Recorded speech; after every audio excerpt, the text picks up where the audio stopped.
Hello mga kabosing! Maligayang pagbabalik sa Pinoy Manhwa. Sa video na ito, ipagpapatuloy natin ang isinumpang talento ng martial arts. Sa simula ng episode, kung saan ipinaliwanag ni Master Jinma ang kanilang panibagong misyon.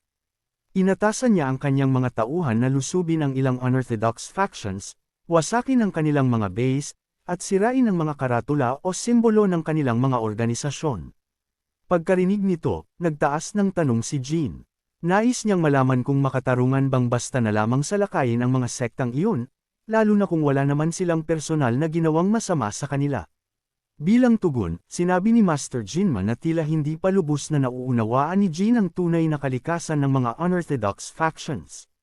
Kasunod nito, nagsalita ang Blue-Eyed Demon Blade at ipinaliwanag ang pagkakaiba ng orthodox at unorthodox martial artists. Ayon sa kanya, ang mga unorthodox martial artists ay hindi kinikilalang lehitimong grupo. Karaniwan nilang inaangkin ang mga teritoryong hindi naman sa kanila at pinahihirapan ang mga ordinaryong mamamayan. Nangongolekta sila ng sapilitang buwis at gumagamit ng dahas upang mapanatili ang kanilang kapangyarihan. Dahil dito, itinuturing silang banta sa kapayapaan at kaayusan ng MERM. Ipinaliwanag din niya na ang isang grupo ay tinatawag na orthodox kung kinikilala ito bilang isang matuwid at lehitimong sekta. Samantala, ang unorthodox ay tumutukoy sa mga grupong gumagamit ng pananakot at karahasan upang kontrolin ang mga tao. Dahil sa kanilang masasamang gawain, hindi sila kinikilala ng imperyo bilang lehitimong organisasyon. Pagkatapos nito, kinumpirma ni Master Jinma na tama ang paliwanag ng Blue-Eyed Demon Blade.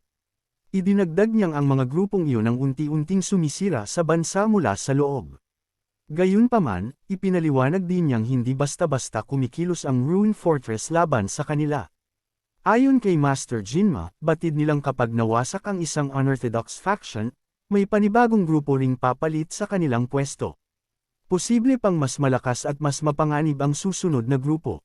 Dahil dito, mas pinipili nilang panatilihin ang balanse at tiyaking kaunti lamang ang magiging mga biktima hanggat maaari. Ngunit kapag lumalampas na sa hangganan ang mga grupong iyon, wala na silang ibang pagpipilian kundi ang kumilos. Sa pagkakataong ito, kailangan nilang gawin iyon upang matuntan ang magnanakaw na kanilang hinahanap. Ang paliwanag na ito ay nagpapakita na ang kanilang misyon ay hindi lamang nakabatay sa lakas, kundi pati sa pagpapanatili ng kaayusan at pag-iwas sa mas malaking kaguluhan.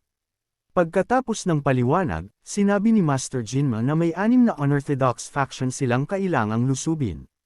Hahatiin ang grupo sa tig-2 miyembro upang isagawa ang bawat misyon.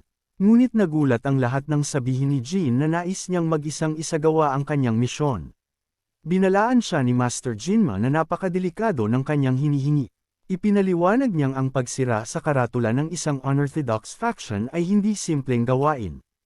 Ang mga miyembro ng mga sektang iyon ay pawang bihasang martial artists at handang ipagtanggol ang kanilang organisasyon hanggang sa huli. Hindi pa rin nagbago ang desisyon ni Jin. Iginiit niyang mas gusto niyang kumilos ng mag-isa.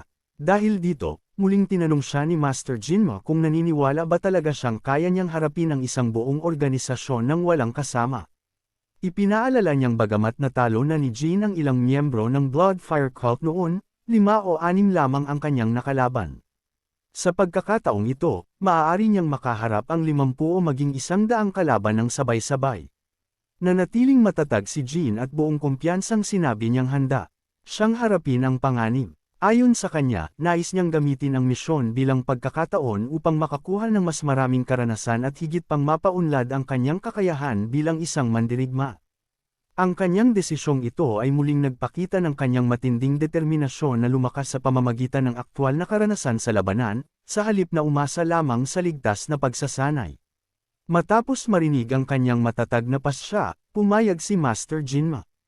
Inatasan niya si Jin na mag-isang lusubin ang Mantis Sect at wasakin ang kanilang organisasyon bilang kanyang unang solo mission.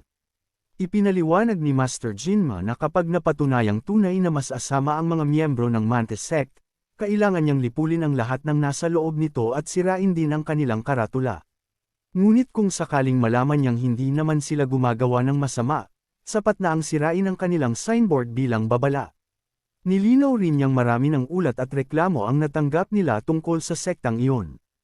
Ayon sa mga ulat, sangkot umano ang grupo sa pagdukot ng mga bata, pang-aabuso sa mga kababaihan, at iba pang mabibigat na krimen. Dahil dito, sinabi niyang nararapat lamang na maturuan sila ng leksyon. Ipinakita rin ng tagpong ito na hindi basta-basta ibinibigay ang ganoong klaseng misyon, nakabatay ito sa mga impormasyong matagal nang iniimbestigahan. Kasabay nito, naitalaga na rin ang kani-kanilang misyon ng iba pang miyembro ng grupo. Pagkatapos nito, umalis si Jean kasama ang isang guide at nagtungo sila patungo sa Mantis Sect. Habang nasa daan, nagpahayag ng pag-aalala ang guide. Sinabi nitong hindi siya makapaniwalang balak ni Jean na harapin ng mag-isa ang buong Mantis Sect.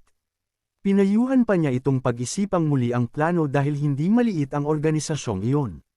Ipinaliwanag niyang maraming bihasang martial artist ang nasa kanilang hanay, kabilang ang mahigit 10 malalakas na mandirigma at 12-dosenang iba pang kasapi. Sa kabuuan, tinatayang aabot sa 50 tao ang maaaring makalaban ni Jean. Sa halip na mabahala, sinabi ni Jean na gusto lamang niyang malaman ang lahat ng detalye tungkol sa Mantis Sect. Wala siyang balak umurong, kaya tinanong niya kung kailan at paano nagsimula ang grupong iyon. Ipinaliwanag ng guide na 3 taon na ang nakalipas nang lumitaw ang Mantis Sect sa mga lansangan ng Lion-Yu. Noong una ay nangongolekta lamang sila ng buwis sa mga residente, ngunit habang tumatagal ay lalo silang lumawak hanggang sa tuluyan nilang itinatag ang Mantis Sect. Dahil walang malalaking organisasyong pumipigil sa kanila, malaya nilang ginagawa ang anumang gusto nila. Hindi lamang iyon ang problema. Ayon sa guide, binabayaran din umano nila ang lokal na magistrate ng malaking halaga bawat buwan. Dahil dito, anumang reklamo laban sa kanila ay hindi na umaabot sa mas mataas na awtoridad, maging sa Ruinfort Sect o sa mismong imperyo. Lahat ng kaso ay agad na tinatakpan. Ipinakita ng detalyeng ito kung gaano kalalim ang impluwensya ng Mantis Sect at kung bakit nagawa nilang manatiling aktibo sa loob ng mahabang panahon. Matapos marinig ang lahat ng iyon, sinabi ni Jean na malinaw ng mas asama talaga ang Mantis Sect, kaya hindi na siya nag-alinlangan sa misyong ipinagkatiwala sa kanya. Pagkatapos nito, tinanong niya ang guide kung anong uri ng mga sandata at martial arts ang ginagamit ng Mantis Sect. Sumagot ang guide na wala siyang tiyak na impormasyon tungkol sa kanilang martial arts. Ang alam lamang niya ay gumagamit sila ng iba't ibang estilo dahil ang kanilang mga miyembro ay nagmula sa iba't ibang nayon at organisasyon. Wala silang iisang espesyal na martial art, ngunit bihasa silang gumamit ng mga espada at sibat. Dahil sa dami ng kanilang armas at miyembro, naniniwala siyang magiging mahirap pa rin ang laban. Tahimik namang pinag-isipan ni Jean ang impormasyong iyon. Naisip niyang kung wala silang sariling natatanging martial art at karamihan sa kanilang mga teknik ay natutunan lamang sa iba, maaaring hindi sila ganoon kalaking banta kumpara sa mga tunay na elite martial artists.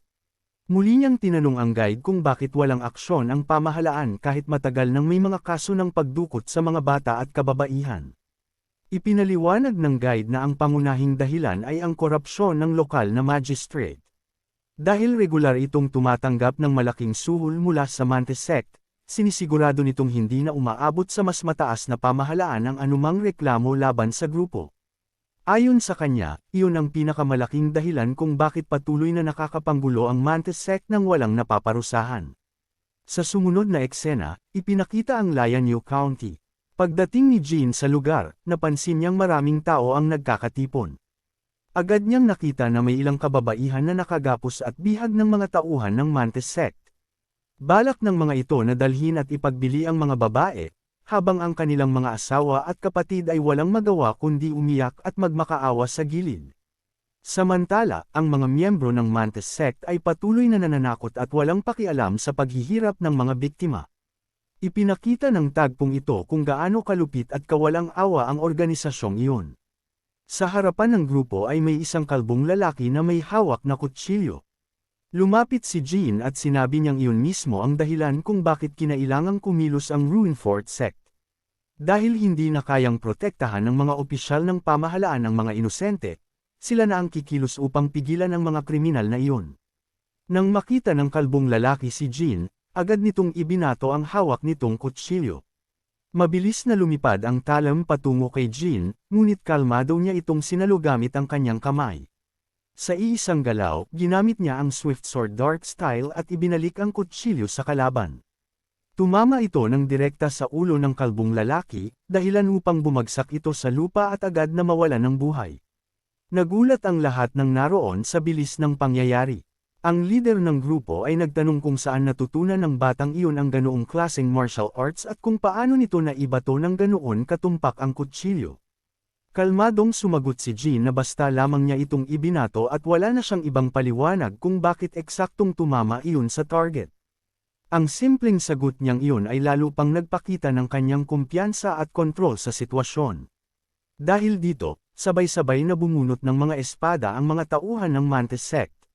Sinabi nilang matagal na silang walang nakakalabang tunay na martial artist dahil karamihan sa mga tao sa lugar ay ordinaryong sibilyan lamang. Sa pagkakataong iyon, inakala nilang magkakaroon sila ng isang masayang laban.